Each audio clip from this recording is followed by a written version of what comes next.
Assalamualaikum warahmatullahi wabarakatuh. My name is Firmansyah from English Education Class B, State University of Makassar 2019. In this opportunity, I would like to present material entitled A Methodical History of Language Teaching. There are some table of content of this part.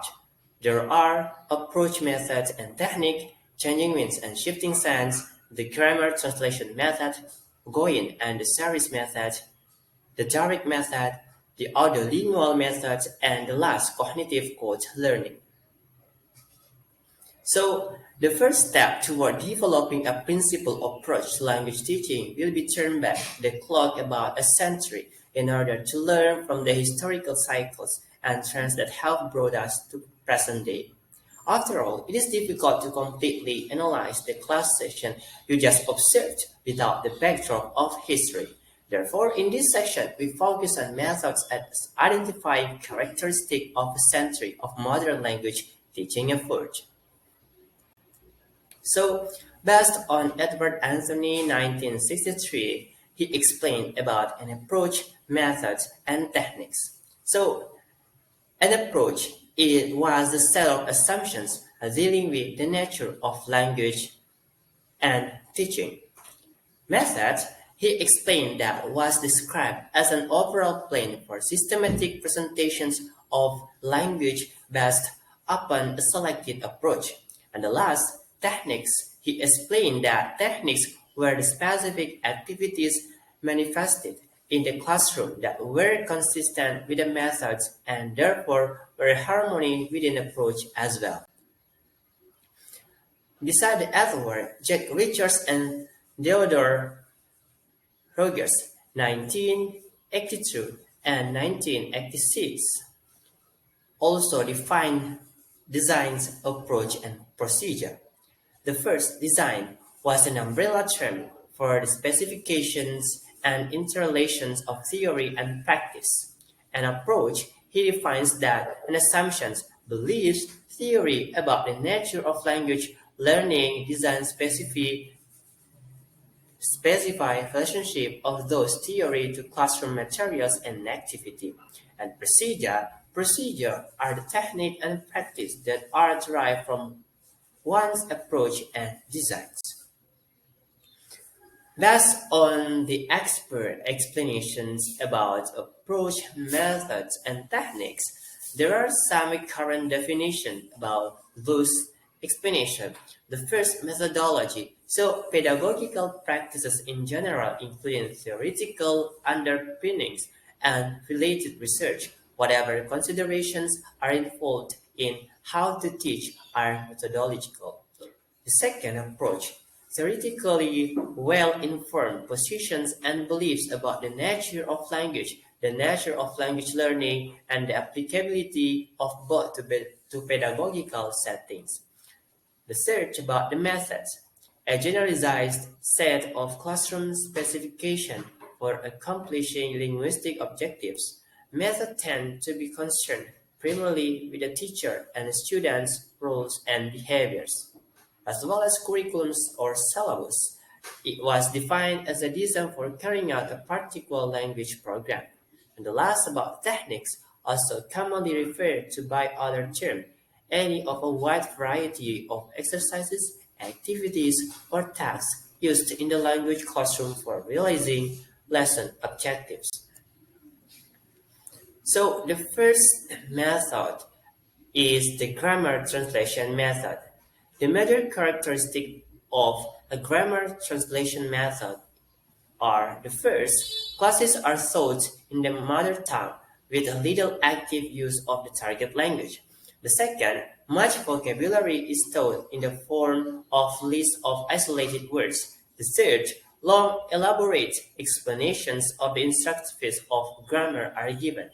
And the fourth, grammar provides the rules for putting words together and instructions often focuses on the form and inflection of words. The fifth, reading of difficult classical texts is begun early. Sixth, little attention is paid to the content of texts which are treated as exercises in the grammatical analysis.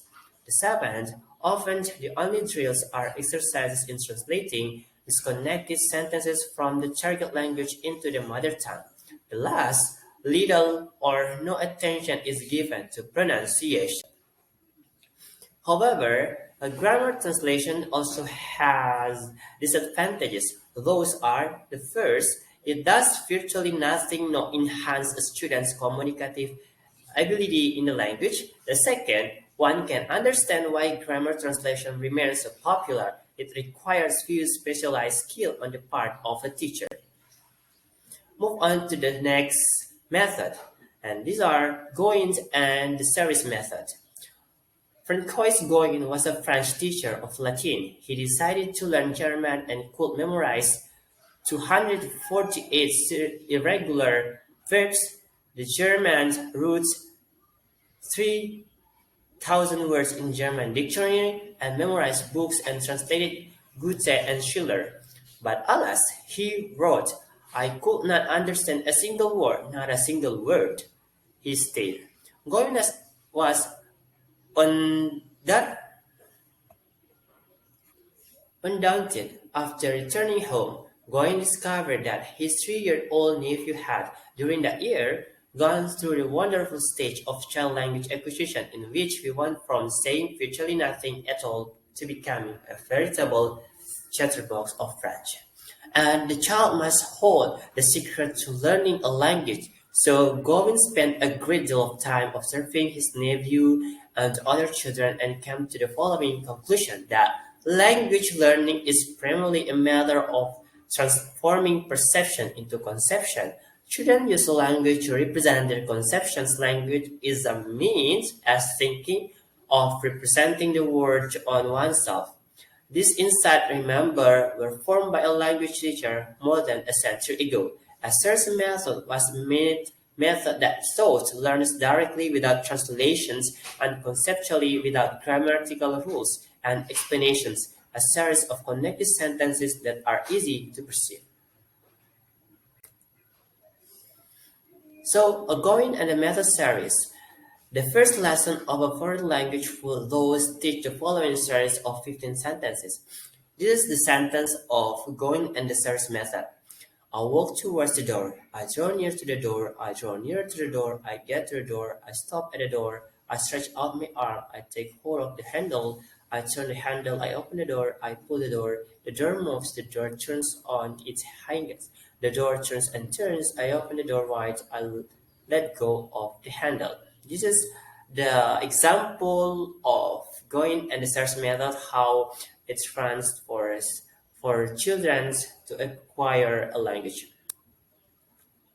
So, move on to the direct method. The basic premise of the direct method was similar to that of Goins' search method, namely the second language learning should be more like first language learning, lots of oral interactions, spontaneous use of the language, no translation between first and the second language, and little or no analysis of grammatical rules. Richards and Rogers, 1986, in the pages of 9 until 10 summarized to the principle of the direct method. Those are the first, classroom instruction was conducted exclusively in the target language. The second, only everyday vocabulary and sentence were taught. The third, oral communication skills were built up in a carefully treated progressions organized around question and answer exchanges between teachers and students in small, intensive classes. The fourth, a grammar was taught inductively. The fifth, new teaching points were taught through modeling and practice. The sixth, concentrate vocabulary was taught through demonstration, object, and a picture's abstract vocabulary was taught by association of ideas. The seventh, both speech and listening comprehension were taught. So it's not only about a listening comprehension, but speech comprehension also taught in this method. And the eighth, correct pronunciation and grammar were emphasized.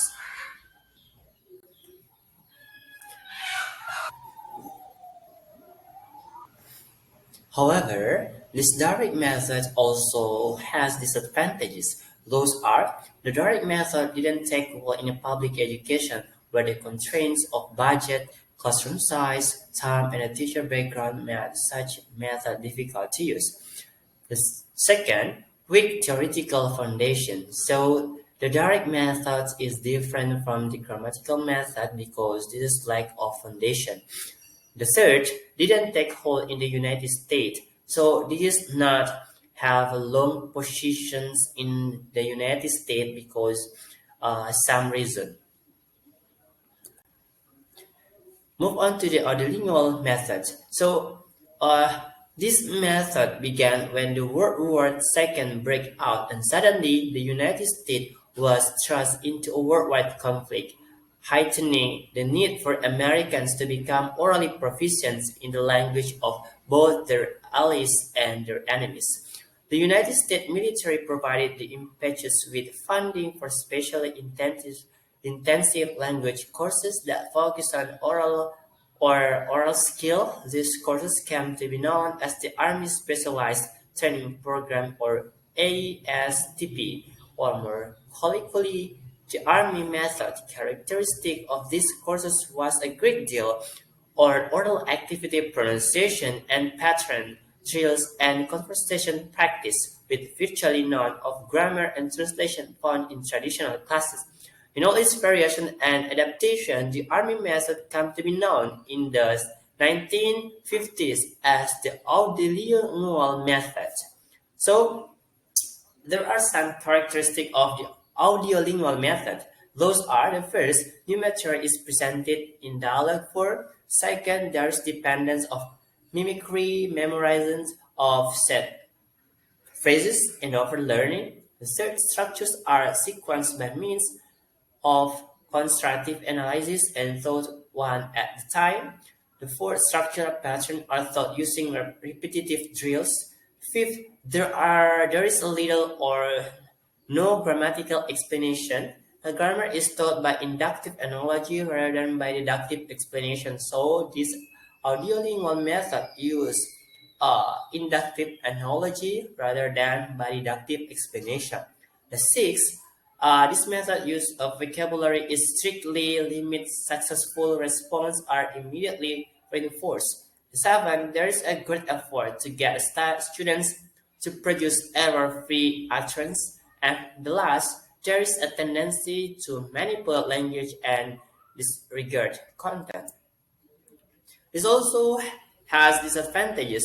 Those are: it failed to teach long-term communicative proficiency, and second, was not really acquired through a process of habit formation and overlearning, that errors were not necessarily to be avoided at all costs, and that structural linguistics didn't tell us everything about language that we need to know. So there are also cognitive code learning. What is cognitive code learning? So cognitive code learning was not so much about a method, but it's prepared to say about approach that emphasizes a conscious awareness of rules and their application to second language learning. It was a reaction to the strictly behavioristic practices of the ELM and ironically a return to some of the practices of grammar translation. Designer methods of the period 1970s. So, community language learning. By the decades of the 1970s, as we increasingly recognize the importance of the effective domain, some innovative methods took on distinctly effective nature. Community language learning is a classic example of an effectively based method. However, this also has disadvantages. Those are: the first, the counselor allows the learner to determine the type of conversation and to analyze the foreign language inductively. The second, the counselor teacher could become non-directive. So the teacher could not become non-directive. And the third, translation is a complex process. It's often easier said than done. So, and second, Suggestopedia. What is Suggestopedia? Richard Lozanev, 1979, as a Bulgarian psycholinguist, believed that the human brain could process great quantities of material if given the right conditions for learning, which are state of relaxation and giving over of control to the teacher. Georgia Lozanev mentioned that children could acquire language, could understand a language when they in relaxed state to acquire language. However, Sagastopedia also has disadvantages. Those are the silent way was too harsh a method and the teacher was too distant. They had to get out of way while students worked out solution. The second, learners need more guidance and overcorrection than intermediate. Next, total physical response, or we call TPR. James Asher, 1977, the instructor is the director of stage, playing which the students are the actors.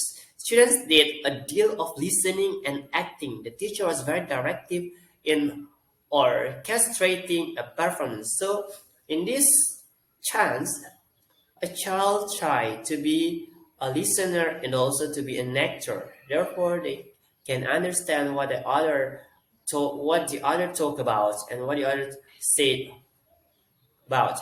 And however, the total physical response or TPR also has disadvantages. Those are the first in reading and writing activities, students were limited to spinning off the oral work in the classroom. The second, soon the leader's need for spontaneity and unrehearsed language must be met, not only the trace action.